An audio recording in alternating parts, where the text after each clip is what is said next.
Kejadian ini terjadi sudah beberapa tahun lalu. Waktu itu,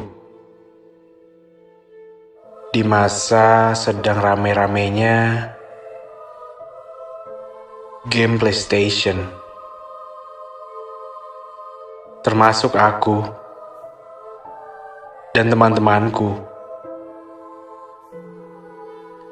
Siang ataupun malam, kami selalu luangkan waktu untuk bermain. Bermain di salah satu rentalan yang lumayan cukup jauh dari kosan.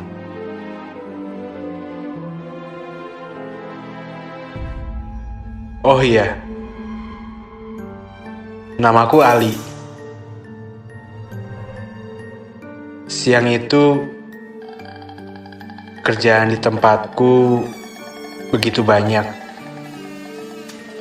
Hingga mau tak mau, aku harus ambil lembur hari itu. Padahal, sorenya aku dan temanku berencana akan bermain PS di tempat rentalan biasa kami bermain.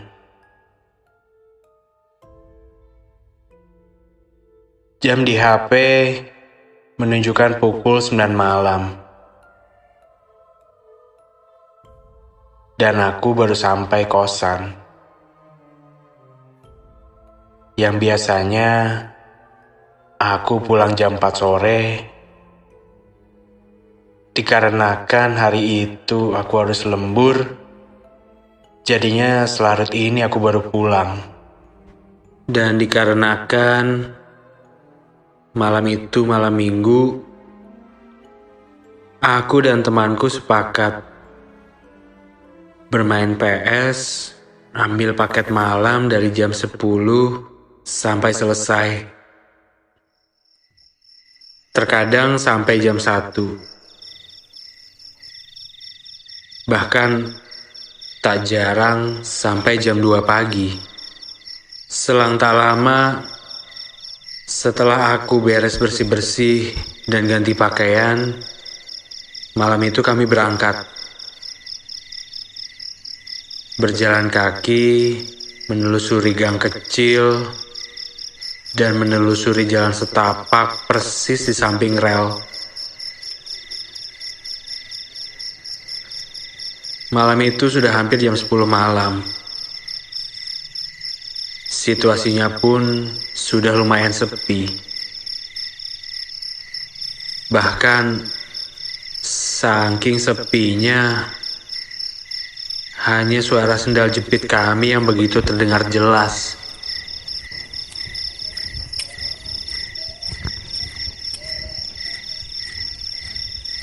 Sebenarnya, area ini kalau siang sangat ramai.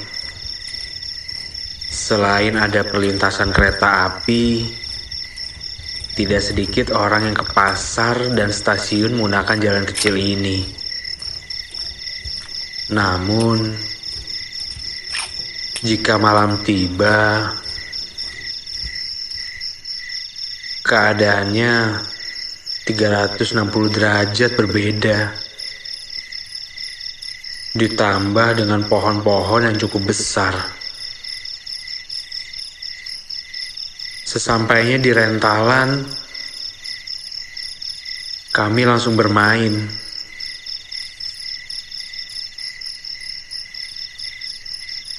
Kami pun terlarut dengan seru permainan. Sampai tak terasa jam sudah menunjukkan pukul 2 pagi.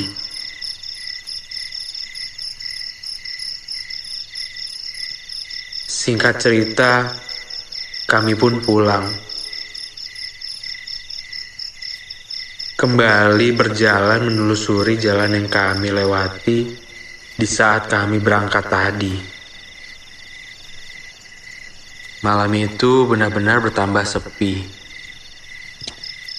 Sepanjang jalan, Kami mengobrol untuk memecahkan kesunyian. Ya, walaupun sesekali temanku menyuruhku jalan lebih cepat, terlihat di wajahnya kalau dia cemas dan sedikit ketakutan. Walaupun sebenarnya aku tak tahu apa yang sebenarnya dia takuti saat itu. Wih, lu takut ya? Hehe. Tanyaku setengah menggoda.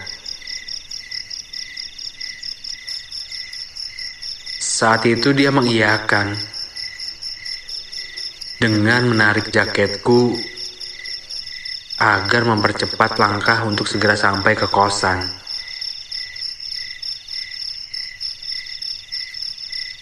Karena kulihat wajahnya sudah tidak tenang. Aku pun mempercepat langkahku. Hingga kami mendengar ada suara langkah yang persis seperti mengikuti kami.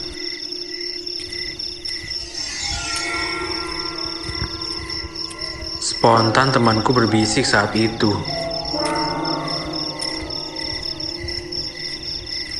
Ali, lu dengar gak sih? Ada yang ngikutin kita loh.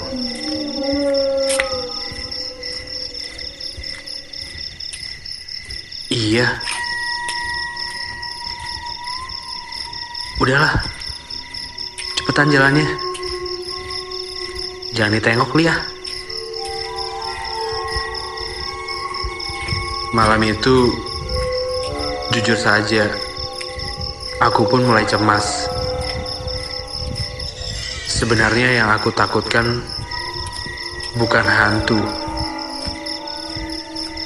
Justru yang membuat aku was-was, aku takut begal atau rampok. Ya, itu yang tersirat di pikiranku waktu itu.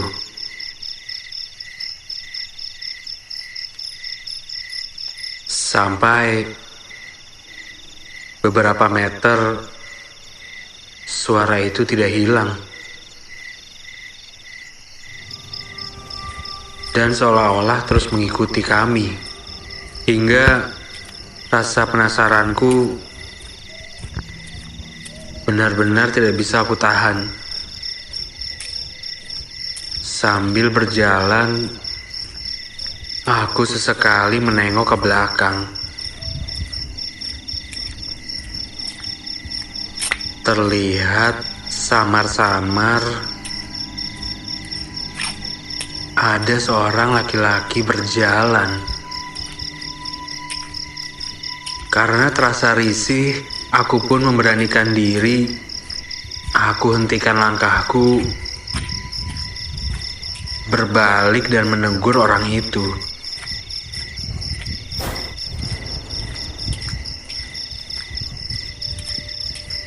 Kecurigaanku bertambah. Di saat aku hentikan langkahku, orang itu pun menghentikan langkahnya.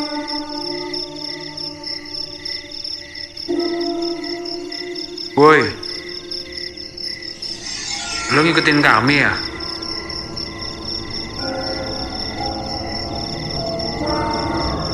Mau ngapain?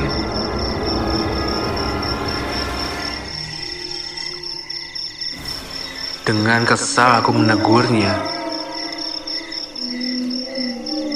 Aku sedikit teriak berbicara saat itu.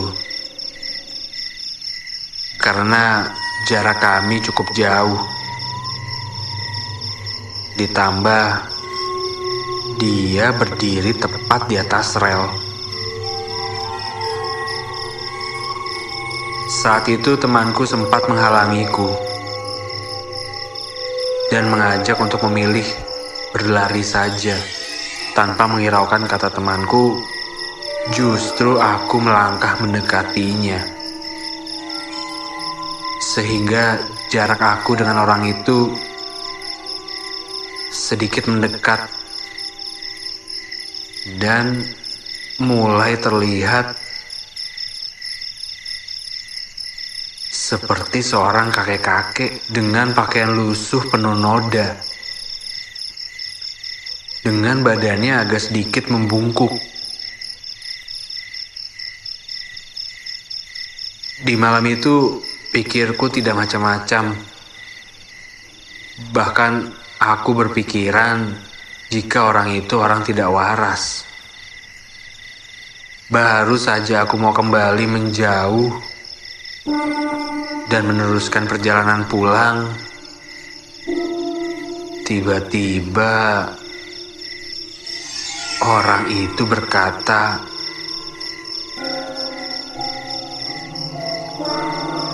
"Tolong, sakit."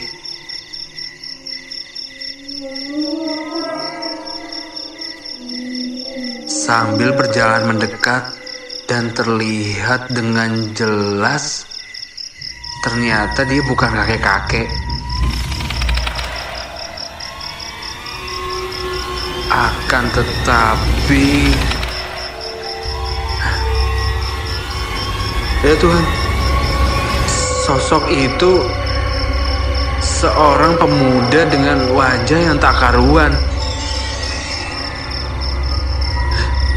dipenuhi luka dan berlumuran darah. Bahkan sebenarnya tulang badannya itu membungkuk bukan karena tua, tapi bungkuk karena patah. Di saat itu badanku kaku. Aku dan sosok itu saling pandang.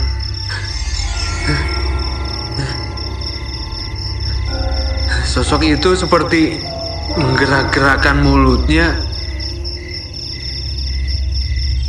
mengatakan sesuatu, sampai terdengar ada kereta api mendekati ke arah kami. Hingga kereta api itu benar-benar datang dan melintas, bahkan menabrak sosok itu.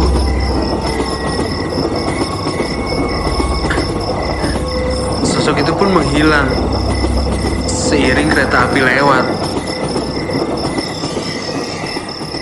Aku pun langsung berlari menjauh dan pulang secepatnya.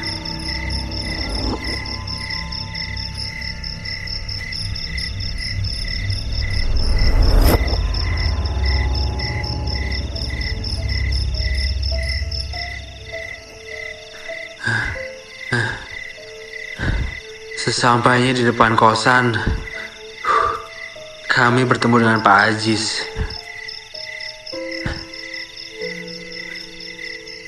Beliau orang situ juga, yang kebetulan sedang ronda malam itu. Beliau heran kenapa kami berlarian ketakutan. Setelah aku ceritakan, beliau seperti tidak heran lagi. Karena katanya beliau juga sering melihat ada seseorang yang berjalan di atas rel di jam dan malam-malam tertentu. Namun, setiap ia dekati sosok itu, tiba-tiba tidak ada dan seperti menghilang.